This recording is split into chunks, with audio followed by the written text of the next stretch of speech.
name is Lawrence Roberts. I'm the Executive Director of BNI Saskatchewan. BNI stands for Business Network International. Today we are on our little clip that we're doing here today. We have one of our BNI members, Dana Wilkins, who is with Abundance Consulting. He is a business coach and works with a lot of professionals, corporations to help them scale up their business and come up with a strategic plan for success. So we're going to learn a little bit about him today, and I would like to quickly move over to Dana and ask you, Dana, how long have you been in BNI or involved with BNI? Thanks, Lawrence. Happy to be here. I've been involved with BNI about a year and a half altogether, 6 months in Saskatoon with Business Elite Chapter, and about a year as support and growth director consultant with BNI as well. Okay, fantastic. And kind of what drew you to BNI originally? Originally, I was in a sales job, and I realized that I didn't necessarily like cold calling. It's not my forte, as many people can probably attest. And I was more a relationship based. And so it was a better fit for me to try and get sales in my sales funnel to join an organization like BNI that is relationship based, and it's more word of mouth marketing and referrals that way. It was more of a natural fit for me, speaking to the businesses that way. Very cool, very cool. Well, tell me a little bit about what you do now, about Abundance Consulting. Yeah, so I worked for 29 years in government. The last 13 years of my career, I was a senior executive in the provincial government. The last 2 years of my working, I took my master's in business administration, and I got more excited about working with entrepreneurs and the way business decisions are to be made, and less so with government. So I took an early retirement and launched my business consulting career about 2 years ago, and have been helping businesses with growth and profitability and deal with their issues since then. Very cool, very cool. What are some of the services or products that you offer? So, like I said, basically it revolves around growth and profitability, obviously, in a business. I deal with provide a number of different products and services. Just let me check here. So, executive leadership, I do leadership coaching, relationship management. I consider myself a linker and connector to assist businesses in connecting them with other businesses or services that could potentially help them with their issues. I've done some change management, management development, HR, labor relations, and operations management. I'm more of I like to focus on the people, processes, and policy.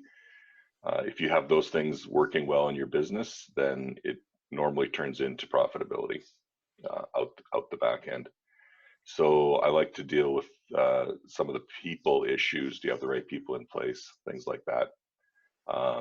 Because I think the people are the backbone of your business, whether it's yourself and personal development or your team.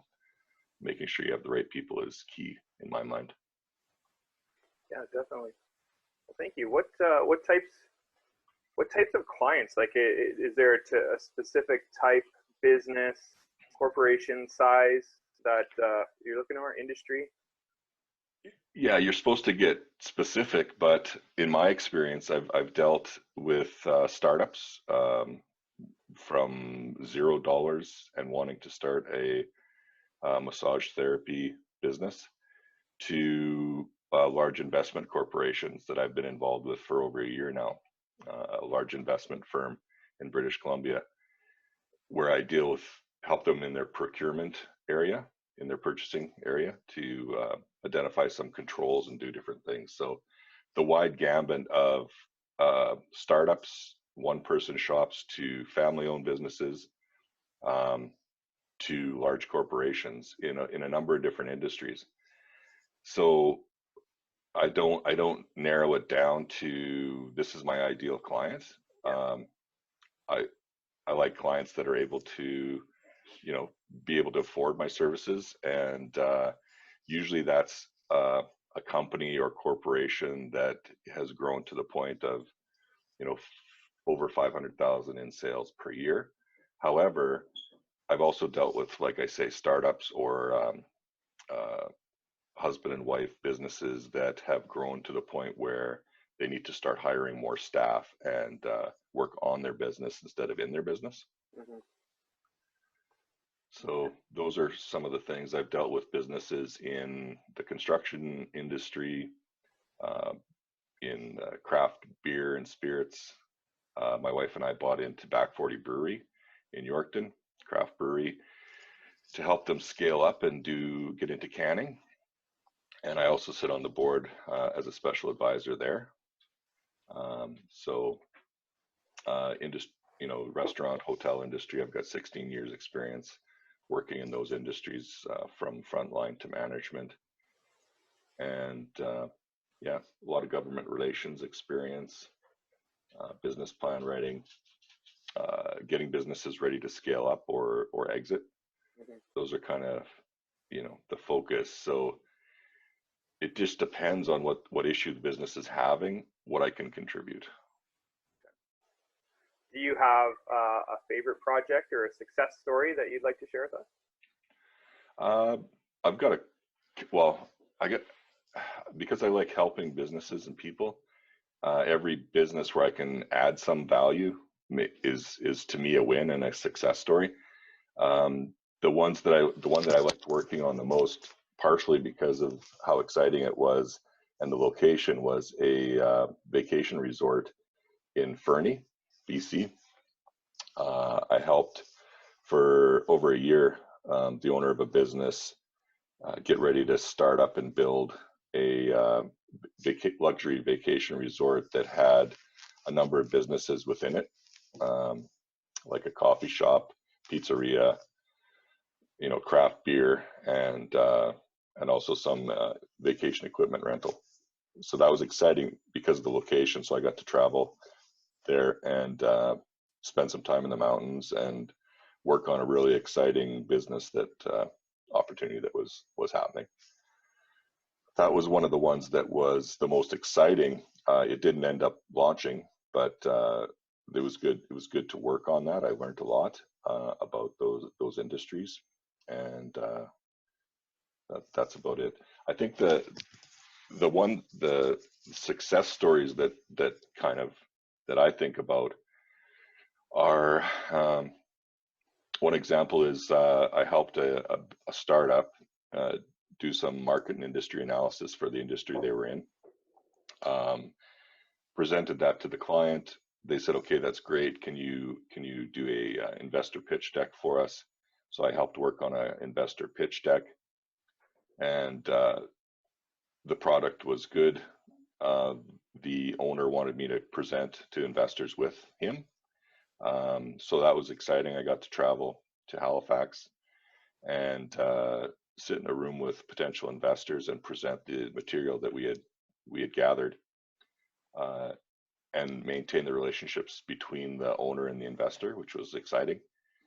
And it went well enough that the owner of the business wants me involved longer term, and also wants me involved in his business when it launches. So that's pretty exciting. And to me, that's a success story in that, it's beneficial for him and it's also beneficial for me.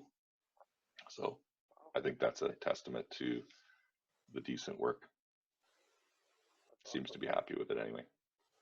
Yeah, and I like that that the things that you work on are not. It's not just like a quick fix. Like you go in there and you say, "Oh, this is your problem. Fix this." You're building a relationship with them, and you're coaching them and mentoring them through and working up to achieving their goals. And yeah, I think that's the sort of different, not the difference with me, but there's times I've given, obviously free consulting advice, and there's times when we worked on a problem together and we do part ways. There's times when they don't take my services, which is fine. I think it depends on what they're going through at the time, and what they're able to pay, and whether they see a value there. Mm-hmm. Whether we're engaged longer term or not. I like the longer term engagements working with businesses, because I like to see them work through the issue and then maybe work on another one. And most times the owners have an idea of what they want to do, but they may not just have that sounding board who's not emotionally involved with the problem, like a family member is, or a friend. Some of the issues that they're having with their business are fairly sensitive and confidential. So they want that outside set of eyes, and to just kind of be a sounding board.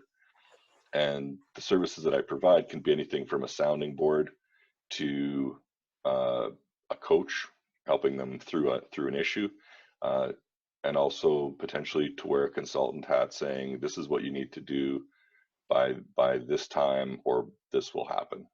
Consequences and results, or and present some opportunities that they can consider, because it's ultimately their decision whether they implement some of the different solutions to their problem potentially. Mm-hmm. And how they execute that also impacts whether it was a good option or a poor option. Very So cool. yeah, I don't necessarily, I'm not the guy that fixes the problem. I'm the guy that talks you through different options to fix your problem and points you in the right direction. That's great. And how has BNI impacted, or how has BNI played a role in your business now? I think there's a number of different levels that BNI impacts my business, and I guess me personally. One of the things is because I'm relationship based in my transactions and dealings. I like to be around great business people, and BNI affords me the opportunity to be associated with and have something in common with at least 150 business members in my area, in the province, but also worldwide. I've reached out to other business owners across Canada, and when I travel in other parts of the world, I've also reached out in Poland to another business member in BNI, just to kind of make that connection and ask about the area and the business climate, and start to learn things that way. I've given business referrals to businesses to help them generate more money. I've received business and help from the business members, so that's positive. But I think also the way that I do my business, I'm not the expert and be able to solve all of your issues as a business owner. However, I do have subcontractors that are experts in different fields, like systems and processes. And then IT, I've got another expert that's a subcontract that works with me in that field, IT and big systems and frameworks. But I use BNI business members as potential subcontractors and partners, so that the client can stay with me, have one contract for service, but get experts in other pieces of the business, say marketing or digital marketing, so that we can wrap around the client and work with them, and they only have to worry about one contract, one fee, one point of contact. However, there might be handoffs between experts, you could say. So it's kind of like a lawyer's office. When you come into a lawyer's office, you don't necessarily see that lawyer for your entire file. If there's aspects of estate planning or different things, you might go to a different lawyer. They'll do up all the work and then pass it back for a consultation at the end. So I think that's some of the way that I do my work, and the value of BNI. There's also the BNI University education platform that I have access to. Over 2,300 podcasts and courses that deal with marketing training, and also some business components of team building and different things like that, which is really good, especially in these days when you're confined to home and you can't go out and take a class or a workshop. It was virtual already, so it just fit for what we were doing and what we're going through right now. And like I said, I guess I like to do one-to-ones with business owners. I've done a fairly large number in the last year and a half. More so, I've had access to more businesses than I would have if I wasn't a BNI member. Right. So I would have to pound the pavement, just walk up to somebody and say, "Hey, are you in business?" or go into their store. This way, I get to learn about their business and how I can refer to them and make them more revenue. And because it's relationship based, I've made a number of friends through this, through the organization, and I find that they're all positive, like-minded people, business owners, that all want to support each other. Is kind of the key. So for me, that's one of the benefits of BNI, or one of many. Well, that's fantastic. I appreciate you sharing that with us. I appreciate you coming on the call today and talking a bit about your business and how BNI has impacted you. Just to sign off really quick here, BNI is a global organization that is changing the way that the world does business, and I am happy that you're a part of it with me, and that we are together changing the way Saskatchewan does business. So I appreciate you being on the call today. Thank you, Dana. Thank you very much. All right. Have a great day. You bet. Take care.